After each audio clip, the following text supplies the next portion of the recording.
What's good, YouTube? We are back again with another video, and today's video is going to be about the dopest, coolest, non-Jordan 1990 sneakers, right? So all of these sneakers were made and produced in 1990. We have seen countless retros of these very same sneakers that we will talk about and we will show. As much as I am a Jordan fan, trust me, I am. Like, this entire wall is all Jordans.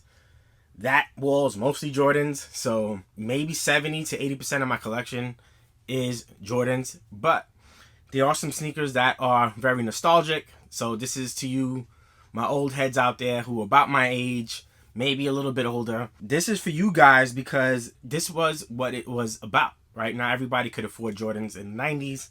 And if you were able to, that's awesome. But there were other dope sneakers that I think were just as nice as Jordan sneakers. So with that being said, right, I have 14 sneakers underneath me. I have a few Reeboks. I have a few Nike basketball. I have a few Air Maxes. Man, where to start, right? Where to start? I will say this. There's some sneakers here that were almost as popular as a Jordan in the 90s. I know that sounds crazy. Jordan has really, separated himself, and the brand has really separated themselves from pretty much every other sneaker. But there was a moment where the most popular sneaker may not have been the Jordan. Just saying, man. I was in junior high school during the 90s, and I've seen people rock sneakers that were really popular, and they were very sought after at that moment. So, one of the sneakers I have to talk about, and this is probably the most popular non-Jordan basketball sneaker in the 90s. You can make a debate for it at least. You can make an argument for it, especially if you lived in that time period. I know this was very popular. So this sneaker is the Reebok Question. I decided to show you the red toe in particular. I also have pearlized leather toe, but this was one of the more popular sneakers, specifically the red. A lot of people were rocking these. I had a pair, my cousin had a pair. People were wearing this, and it was because Allen Iverson was really something we never saw before. Like, he was what Ja Morant is now. He's that, right? We never seen anybody athletic as him. And when I say athletic, like his stature. So he's 5'11", 150 pounds. And for him to be able to compete the way he did night in, night out, you never saw anything like that. And he would rock this for the first couple of seasons, I believe. But definitely this is more known for his rookie season. And this was just a great looking sneaker at the time, right? It's a little chunky now. I still love it. I still rock it. There was some influence, apparently, of the Jordan 11, which he wore back in college. So this was a dope sneaker. It was an iconic sneaker at the moment. And this is, or was, as popular as a Jordan back in the day. This was one of those sneakers that was as popular. So really nice, really dope. Nothing much to really say about the Reebok Questions, but it is one of the dopest 90s non-Jordan sneaker of all time, right? And then we're going to stick with Reebok because we have now the Shaknosis, which to me was an amazing design. It's like a piece of art, man. He wore this as an Orlando Magic, but he also wore this as a Laker. So he wore this for a couple of seasons. But the design on this, man, you really don't see it anymore. Of course, it's a very chunky sneaker, but it is a nice looking sneaker, although it's almost 30 plus years old, right? But yeah, this is a great looking sneaker.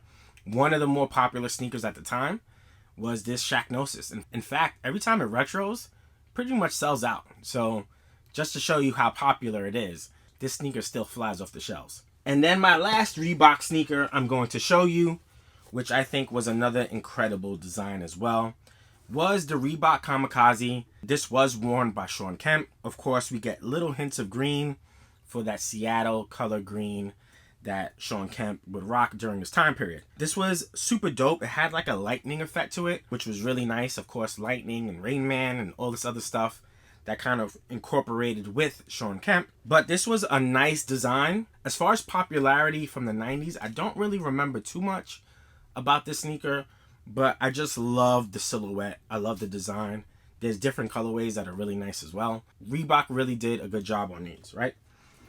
Now, we have a few Nike basketball sneakers. Where can I go? You know what? I'm going to go with this one first. And we have the Pippin One. These came out in 1995. I want to say maybe the first sneaker with zoom air in the forefoot, heel air in the back of the sneaker. We see this very setup until this day. LeBron has used this setup a few times. In fact, the Air Zoom generation is exactly like this. So zoom unit in the front, heel unit in the back. This was another fantastic sneaker. Penny was also a dope looking player. So like MJ looked really good on court. He had the nice accessories. He had the dope socks. He had the nice Jordans. Penny was one of those players as well. He looked really good on court. And this goes perfect with the black jersey.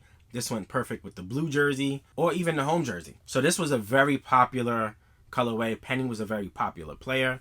Most people, when Mike retired in 93, actually started to like Penny as their next guy to be, you know, the next MJ. And Nike grabbed Penny, and the rest is history, because his sneaker line, even though it's not a lot of sneakers, it is still one of the most sought after sneakers to this day.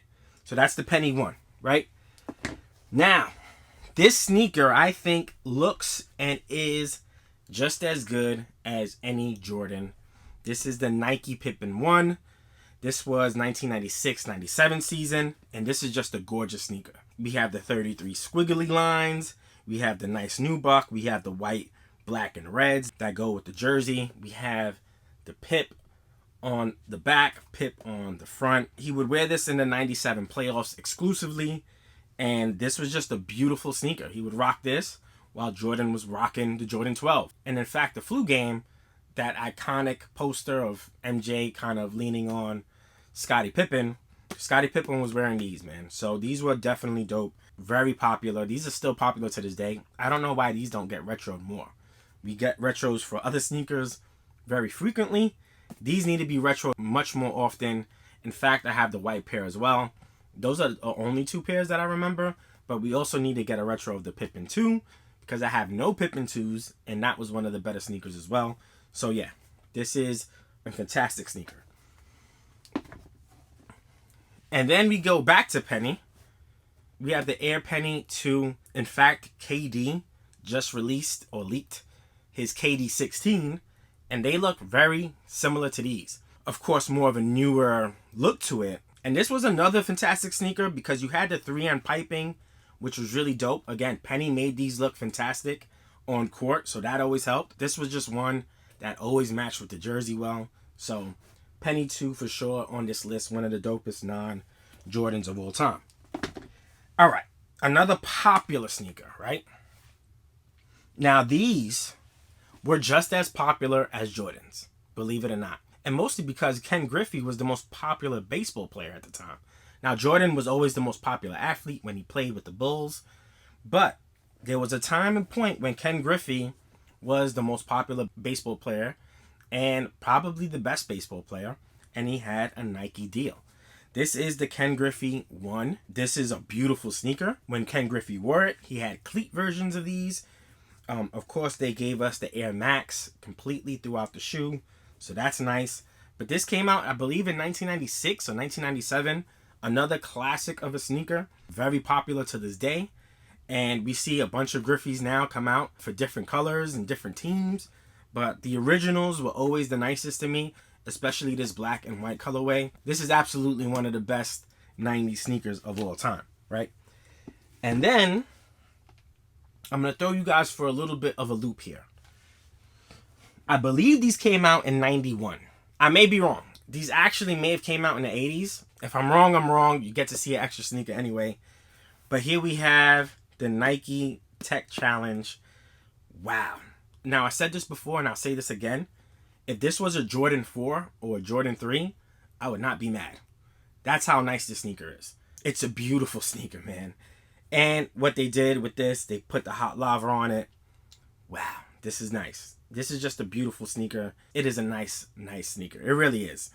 It is one of my favorites of all time. Now, another sleeper that looks a lot like this sneaker, and I know a lot of you guys aren't going to think I was going to put this on my list because I actually just got the sneaker and I didn't know much about it. So, the second sneaker I want to say is the Nike Air Trainer 3.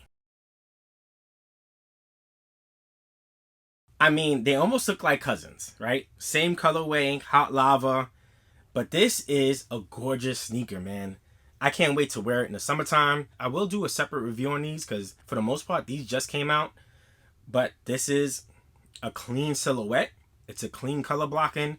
I had to get this one. This was like $90 on Nike. It still may be fairly cheap on Nike. So definitely dope to have. Right. And then I guess it's like a trio. We have the Air Max 90, man. Air Max 90 obviously came out in 1990. But you have the infrared colorway. This is the OG colorway. I mean, just a beautiful looking sneaker. So had to put this on the list as well, right? Okay. Now I'm going to give you two Air Maxes. These are my two favorite Air Maxes. And we have the 97 in the silver bullet. And we have the 97 in the gold. 1997, these came out. And these were just ahead of its time. I mean, look how beautiful this looked. Air Maxes at one point were just as popular as any other sneaker in the market. We had Air Maxes, we had Griffeys, we had Dion's, which I haven't shown you. Definitely a lot of trainers that were produced in the 90s that I haven't shown you yet. But Air Maxes themselves were some of the dopest sneakers in the 90s. These two are my favorite. I could have gone Air Max 95 as well. I have a couple of more Air Maxes, vintage ones, the Air Max 93s. The Air Max one I couldn't put because I know that was in the 80s. So there's that. But yeah, 93s, 95s. I would love for them to retro 96s. But of course, we mostly get 97s. So I wanted to throw this on the video as well, right? Now, we have two of my favorite. This may be my favorite non-Jordan from the 90s. This sneaker I'm about to show you right now. It is the Charles Barkley CB94. And it is done beautifully. They're actually coming out with this again. So they came out with it a couple of years ago, which is this retro here. And even a couple of years before that, they came out with another retro. But this is truly one of the better looking sneakers of all time. In any category. Just basketball silhouette, super dope. It just looks good. If they would have done this sneaker for the Jordan 9, I think that would have been really sick because they came out around the same time period. I think this is a better looking sneaker than the 8 and the 9. This was the Charles Barkley CB94, and this is one of my favorites of all time, right? Basketball sneakers of all time. This is up there, man. This is such a beauty, and this particular colorway is just so nice. The way they break up the blacks and whites, the nubuck. I mean, these two right here are some of my favorite non-Jordan basketball sneakers from the 90s of all time. So there's that. And then, last but never least, the most futuristic sneaker, which came out in 1997, right? Can't believe that this came out in 1997. This is such a forward-thinking design. I don't have many foams, but I do have this one. I think I have 3 more, right? In fact, the third one we will be doing a review on. This is the Nike Foamposite, worn by Penny Hardaway in 1997. If you Google real quick, April 1997, Bulls vs. Magic, he's wearing the white version of these.